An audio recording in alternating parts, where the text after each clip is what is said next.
back to the Unleashing. I'm your host, Jared Beeler, and today I want to talk about a few things in Revelations, but kind of want to center on the three woes that are mentioned. I've talked about it before and how they really correlate with how Revelation's being laid out, and it shows that seals, trumpets, and vials are three separate things for people out there that have heard that maybe it's the vials, trumpets, and the seals are the same thing happening, and there's only 7 of them. This kind of breaks it down on why there's distinctly 21 different events that take place, but I'm going to go over that and maybe chit-chat about a few other things that are in here and stuff like that. As you can see in the background, I now have a place to live. I've been living in the wild since March, and I'm grateful to be out of the rain and stuff like that. It's nice, and I just appreciate all the prayers and stuff like that everybody's done, and it's nice to be back in a place again. My backdrop's not as spectacular right now. I just moved in about a week or so ago, but anyways, it's going pretty good so far, so I'm happy about that. But let me talk about a few things here, and I'll show you what I'm talking about. Alright, I'm going to jump right into chapter 9 of Revelation, right?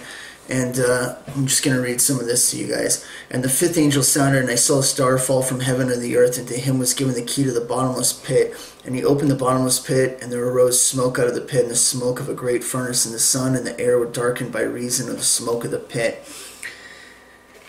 And there came out of the smoke locusts upon the earth, and unto them was given the power as scorpions of the earth have power. I'm guessing it's like some type of sting, alright? And it was commanded them that they should not hurt the grass of the earth, neither any green thing, neither any tree, but only those men that have not the seal of God on their foreheads. There's a reference point right here that points back to chapter 7:3, when saying, hurt not the earth, neither the sea nor the trees, till we have sealed the servants of our God in their foreheads. Talking about the 144,000, okay? These guys are what it looks like with the reference points and everything, like here, clearly in Revelation and end-time events, okay? If you guys have heard Scotty Clark talk about how they're not, I think this really points to why they are, and it's nothing against Scotty Clark, that's his opinion and stuff like that, but I think it really points to that. Some of the other points where he was looking where they follow God around, I'm thinking, and what it looks like in here is one of the chapters where it's kind of pulled out from a different viewpoint, looking at Revelation in a whole, because there's a few chapters like that where they're kind of written from their own angle. Revelation 17 chapter looks like it's from the false prophet's story through the whole of the tribulation, and then there's a few other chapters that are like that, mostly the mid ones. But then that's kind of what I wanted to touch on with the woes. They kind of lay this out here so you can see how it's still moving in a pattern, even though it pulls out, and a few of the chapters are talking from certain point of views. But anyways, let me continue here. And them it was given that they should not kill, but that they should be tormented 5 months, and their torment was the torment of a scorpion when he striketh a man. So it's a type of sting, okay? It's going to be painful, I'm guessing. And in those days shall men seek death, and shall not find it, and shall desire to die, and death shall flee from them. And the shapes of the locusts were like unto horses prepared unto battle, and on their heads were crowns like gold, and their faces were the faces of men. And they had hair of women, and their teeth were the teeth of lions. And they had breastplates, as it were breastplates of iron, and the sound of their wings was as the sound of many chariots and many horses running in battle. And they had tails like scorpions, and their stings were in their tails, and their power was hurt men 5 months. And they had a king over them, which is the angel of the bottomless pit, whose name is Hebrew tongue Abaddon, but in Greek tongue his name is Apollyon. Alright? And we're going to get to our first woe right now. One woe was past, and behold, there come two woes hereafter. Alright? This is right at the 5th angel trumpet, okay? So the seals have already passed, and we're now into the trumpets, and we're looking at a point of the timeline here that's pushing towards the middle of the tribulation, okay? This first woe is, these woes, they look exactly like, hey, pay attention because this is bad news, you know? This torment that they're going through looks like maybe a light taste of hell and what it's going to be like with the tormenting that's been going on there. It's designed to make people that are getting sung like that, hey, if you don't shape up, you're just getting the smallest fraction of a taste of what hell's going to be like, all right? This is your first woe. Turn to God now while you still have a chance, all right? And of course, people don't. But this is our first one, and we start to see in the timeline here, okay? Right after this, and the sixth angel sounded, and I heard a voice from the four horns of the golden altar which is before God, saying to the sixth angel which had a trumpet, loose the four angels which are bound in the great river Euphrates, and to the four angels were loose, which were prepared for an hour, and a day, and a month, and a year, for to slay a third part of men, okay? And the number of the army of the horsemen were 200,000. That's 200 million, okay? People who have tried to line this up with China's army of 2 million, this is absolutely huge, all right? This is 200 million. It's way bigger. And they're going to be here for a year and a month, okay? So during this time, this is after that, so you can start to see about a year before that. So these events and the seals and stuff that have taken place were in pretty fast proximity, and they took on about 2 years and 3/4, all right? So maybe about 2 years and 9 months that have happened leading up to this, because you're going to see that when this ends, it's going to line up with two witnesses and their timeline, all right? But I'm going to show you that. And I saw the horses in the vision, and then it sat on them, having a breastplate of fire and jacinth and brimstone, and the heads of the horses were as the heads of lions, and out of their mouths issued fire and smoke and brimstone. But these three was the third part killed by fire and by the smoke and by the brimstone which issued out of their mouths. For their power is in their mouth and in their tails, for their tails were like unto serpents, and had heads and with them they do hurt. And the rest of the men which were not killed by these plagues yet repented not of the works of their hands. You know, it's just amazing that people wouldn't turn, even with all this going on. This is going to be like some crazy stuff like from a sci-fi movie, and they're going to be experiencing it, and they're still rebellious, and it just blows my mind.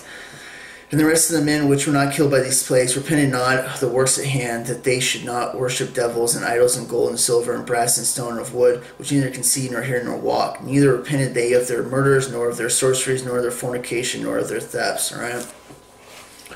This is going to be a real bad one. This might line up possibly with some of the stuff that comes out of the earth, all right? You guys have heard me say before, I have a video on the hollow earth, all right? There's a real thing to that, okay? We know that it's globe, okay? But whether you want to believe it's hollow or not, I would say throw it on your back burner, because if stuff were to start happening where things are coming out, it's going to instantly explain where it's coming from, okay? And I did a pretty good job on that video, and it really explains a lot of things for giants coming out of the earth and stuff like that. But this might correlate with that, or it might not. There's going to be things going on inside the tribulation that might not even be a part of the stuff that's so bad. It's going to be the worst time ever on earth, so we don't know about that. But anyways, chapter 10, and I saw another mighty angel come down from heaven, clothed in a cloud and rainbow upon his head, and his face was, as it were, the sun, and his feet pillars of fire. And he had in his hand a little book, and he set his right hand upon the sea, and his left foot upon the earth, and he cried with a loud voice, when a lion roareth. When he had cried, 7 thunders uttered their voices, and when the 7 thunders had uttered their voice, I was about to write, and I heard a voice from heaven saying unto me, seal up these things which the 7 thunders uttered, and write them not. And the angel which I saw stand upon the sea and upon the earth lifted up his hand to heaven, and swear by him that liveth forever and ever, who created heaven and things that are in, and the earth, and the things that are, and the sea, and the things which are therein, that should be time no longer. But in these days the voice of the seventh angel, when he shall begin to sound, the mystery of God should be finished. All right, so he's saying this is happening during the 6th. All right, so during this year, a month, a day, and an hour that these things are going to be killing men. This guy comes down and he's talking and he's telling John or whatever, but the 7th angel, when he sounds, the mystery of God should be finished. You know what that sounds like to me? And this is personally what I think it is. I think, you know how in time right now you can still, people, they're looking at evolution and things like that. They don't have that proof of God and stuff like that. I think there's going to be enough things on the earth that line up that literally the mystery's over. Yeah, it's all real. The government really works with demons, okay? They hate God.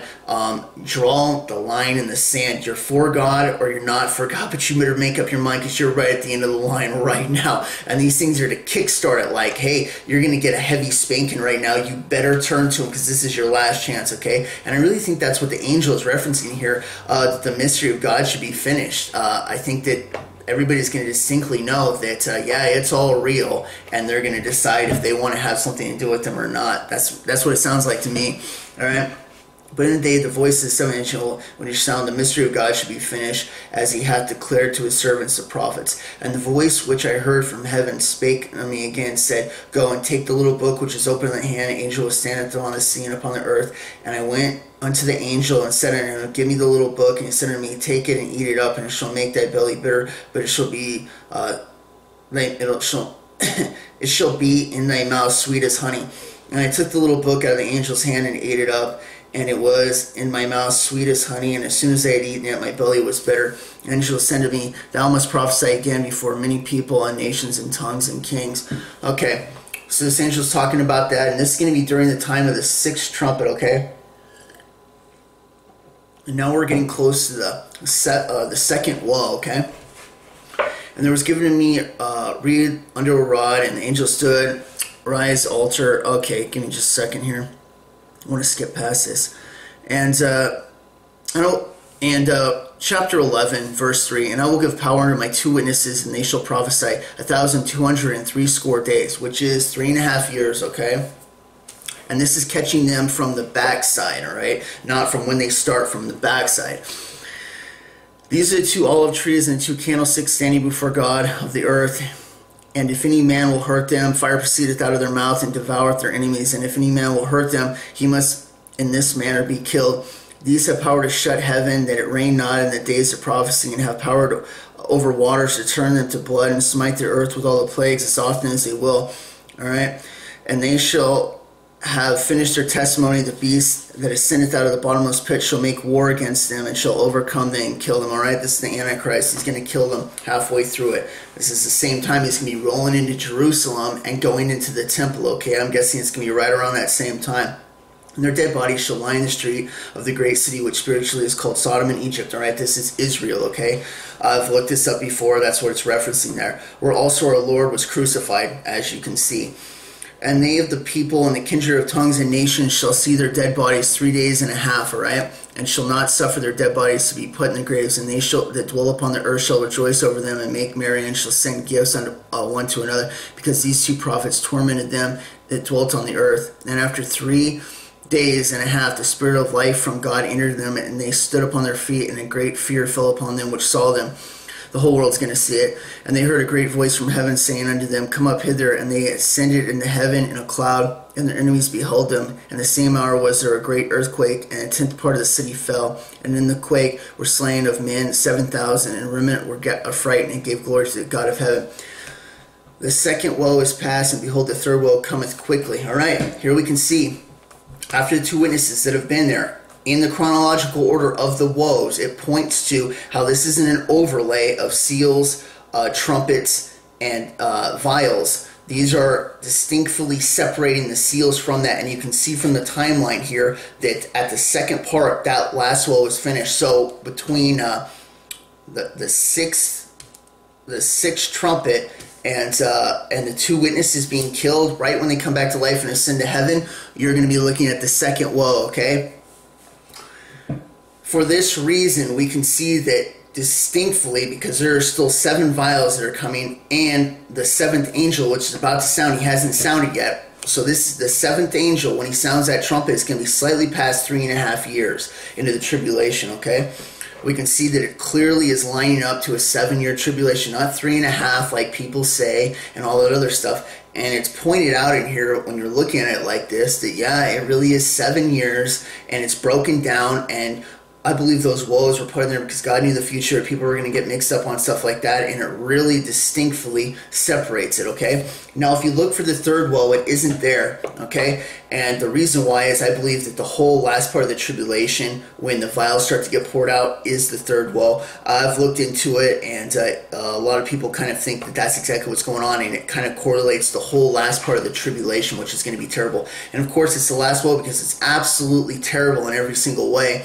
And it's you have literally this long. You better get right with God because you could die at any time. You know, it's amazing how stubborn people are. But after this happens, and the seventh angel sounded, and there were a great voice in heaven saying, "The kingdom of this world are become the kingdoms of our Lord and of his Christ, and he shall reign forever and ever." And the 24 elders were set before God on their seats, fell upon their faces, and worship God, saying, We give thee thanks, O Lord God Almighty, which art and was and art to come, because thou hast taken to thee by great power and hast reigned, and the nations were angry, and their wrath is come, and the time of the dead that they should be judged, and that thou shouldest give reward unto thy servants, the prophets, and to the saints, and them that fear thy name, small and great, and shouldest destroy them which destroy the earth. Or destroy has a reference here to corrupt the earth, okay? And the temple of God was open in heaven, and there was a scene in his temple, the ark of his testament, and there was lightnings and voices and thunder, and an earthquake and great hail. Okay, I believe from what this looks like right here, this is when the Bema Seat judgment is open in heaven. The witnesses are down there. We're past the seals, where saints are still getting killed. People are still getting killed. The witnesses just got taken up there. That's kind of the last ones that have been witnessing this whole time. I'm guessing 144,000. A lot of them might have been killed. This point right here, it looks like it's opened up for the Bema Seat judgment, and it says right here, and in the time of the dead that they should be judged, and thou shouldest give reward unto thy servants, the prophets, and to the saints, that's us, and in them that fear thy name, small and great, and shouldest destroy those which destroy the earth. And that's talking about why this is going on, and the temple's open. Vials are about to be opened upon the earth, and those that corrupted the earth are about to get the ultimate punishment here. And this is the last part of the tribulation, which is the great tribulation. This is where it gets really bad, okay?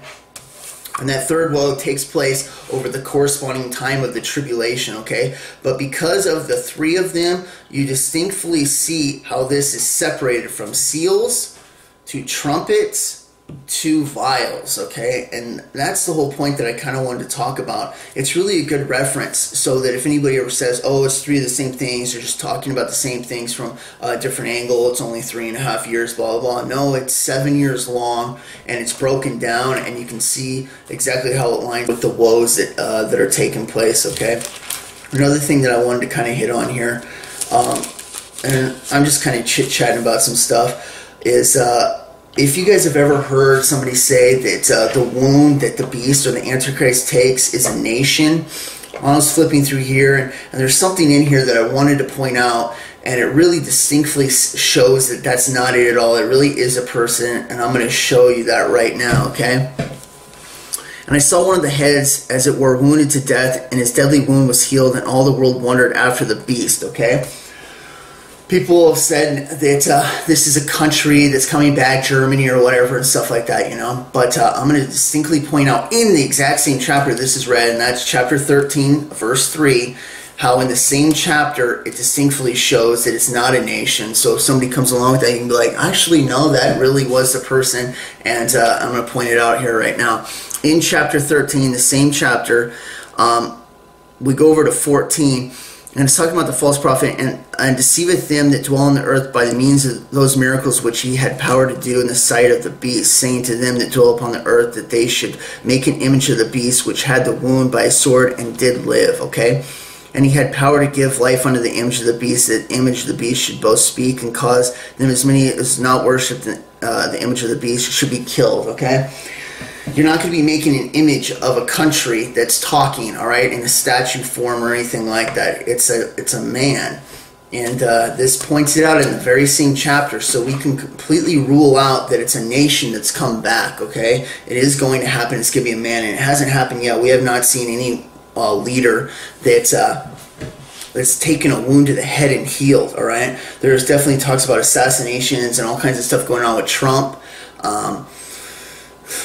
We've yet to see what's going to take place, and it could line up like that. I mean, the deception is strong. So many Christians are on board, from Kim Clements making these Trump prophecies and stuff like that, which I think were an inside scoop on what's taking place. I've been against him the whole time, and it's because I saw a demon in Kim Clements. And 2 weeks after that I said that, he passed away. And it's not the first time that I've seen that. Get the discernment to show me things at time to time. And it's not my power, it's the Holy Spirit that shows me things. But there's been an incredible deception, and Jared Kushner's over there right now, and he's meeting with all those countries. It's not just Palestine and Israel. He's meeting with the ones around it, and it really sounds like they're working up that deal, that peace treaty. So I'm keeping a close eye on it. But yeah, but this deal, they're waiting for it to come down in time, and I really think they're going to try and push it this fall around Feast of Trumpets. And for that reason, and this peace deal, things, I'm going to have to say it. I'm just going to say it right now. I think it starts this year. All right. I thought last year, you guys have heard me say it before, that it all looked like that. But the way that the Revelation 12 sign happened, and it really looks like a warning for like maybe a year or something like that. And with the peace deal coming in, that they're not going to push back multiple years. It's not going to be 3.5 years later they're going to do it. Look how fast they've made it work. Moving the embassy and everything like that. It's just like snap, snap, snap. And they've already got it in the works right there. They're just doing the final touches. They have got it in the works, and they're going to make it happen. And I believe it's going to be this year in fall, which is perfect because it lines up for 3.5 years for the Antichrist, who will go into around Passover into the temple that'll be built. The temple's not built. The temple's not built. The temple can be built within that time. Absolutely no problem. It doesn't have to be built before we get raptured out of here. Okay, so keep that in mind. They've got lots of that stuff already ready to rock and roll, and because of the pre-gaming for the temple, they can put it up nice and fast. Okay. And of course, this isn't a godly temple. This is the third temple the Antichrist is going to go into, all right? And but the point is, this is all biblical, that it's going to happen, and it's lining up for that, and it's really lining up good for it this year. So I'm really paying attention. Not to mention the Pope prophecy, all right, from the Malachi prophecy, the 112th Pope. I've been telling you for a while to keep a close eye on this guy because of his age. In Revelation 19, the false prophet, which is the Pope, he gets cast in alive with the lake of fire, with the Antichrist in the lake of fire alive, okay? And because of that, he hasn't died of old age. Him being 80 right now is pushing the barrier because he lasts 7 years through the tribulation, all right? That's going to put him up there at that age. So it seems like it needs to be taking place very soon, all right? It also lines up with Revelation chapter 17, the Lantern Treaty. In 1929, the popes were given kingship. They didn't have it before. They're actually considered kings, okay? When you count from 1929, the 8th, if you want to read Revelation 17, and I encourage you to, the 8th king is the false prophet. The 6th that the angel's talking to John about goes for a short time, which was Benedict, who quit early, all right? It lines up so good. It really gives a nice double cross-X reference to the Malachi prophecy and Revelation and 17, pointing to the Pope being the false prophet. So I'm keeping an eye on that whole situation. And there's many reasons, and it's because of all these different reasons that I was giving credence to the Revelation 12 sign last year. Otherwise, I might have not been too on board with it, because it was on a feast day and around that time, it's like, yeah, I have to. It's definitely time, and we don't know when it's going to happen, when the rapture takes place. This is in God's hands, but we definitely can see the things taking place and the signs and stuff like that. But this is a little bit of information I kind of want to talk about on the 3 woes, and how it breaks down Revelations into an order that, even though you're getting pulled out from different viewpoints from time to time, it still moves in a chronological order, okay? And the things that take place, all right? And it really lines up good, and that's kind of what I wanted to point it out for. You can see that this timeline here is 7 years. So if somebody says 3.5, you can be like, no, it's actually 7 years, all right? And it looks like the first 3.5, right before the 7th trumpet, it's really the last times that Christians are going to be here. It also points to why I am so against a post-tribulation rapture, okay? By the time you get to the end of that, judgments come. We're getting an award ceremony, and all those that have died in the tribulation that are Christians and martyrs have died, okay? And they're up in heaven, and we're getting to the award ceremony, the Bema Seat judgment, okay? And in Revelations 14, it says here, verse 12. Here's the patience of the saints. Here are they that kept the commandment of God and the faith of God. And I heard a voice from heaven saying, "Under the right, blessed are the dead which die in the Lord from henceforth. Yea, saith the Spirit, that they may rest from their labors, and their works do follow them. And I looked, and behold, a white cloud, and upon the cloud one sat like the Son of Man, having on his head a golden crown."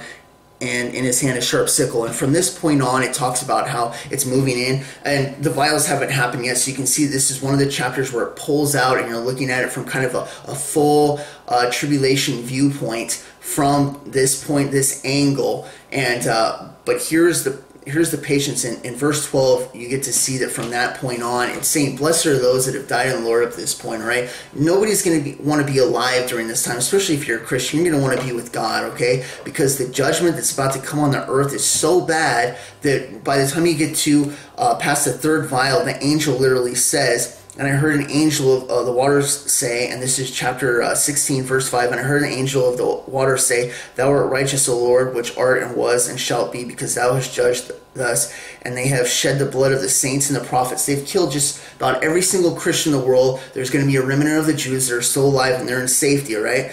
And of the saints or prophets, and thou hast given them blood to drink, for they are worthy, all right? Because the second and the third literally turn all the water that's fresh in the world, oceans and rivers, to blood. It's going to be a terrible time, and then the sun's going to be scorching people. It's going to be the worst thing ever. That's why the whole second part is basically the third woe. And I mean, it is the ultimate judgment. The earth is going to be completely destroyed almost by these plagues and stuff like that come, all right? And we're going to be up in heaven where it's safe, all right? But I really wanted to point this out, the three woes, why they're important, how it chronologically separates the seals and the trumpets and the vials so that you can see the distinction, even though there's some jumping around going on in Revelation because it's not all in chronological order. It helps put the parts that you need to in chronological order so you can pull out certain chapters that are doing an overview, and you can set it back in there where you can see the three woes in line, where it goes from the fifth trumpet to the end of the sixth trumpet, when the two witnesses get taken up to heaven after they die, which is the first half of the tribulation, all right? And then the third woe being the last part of the tribulation that happens, which is the last 3.5 years that lead on to it. But I hope this helps some people, and you know, if you have any questions, you can always write me in the comments and stuff like that. But I'll catch you next time on Unleashing. God bless. Bye.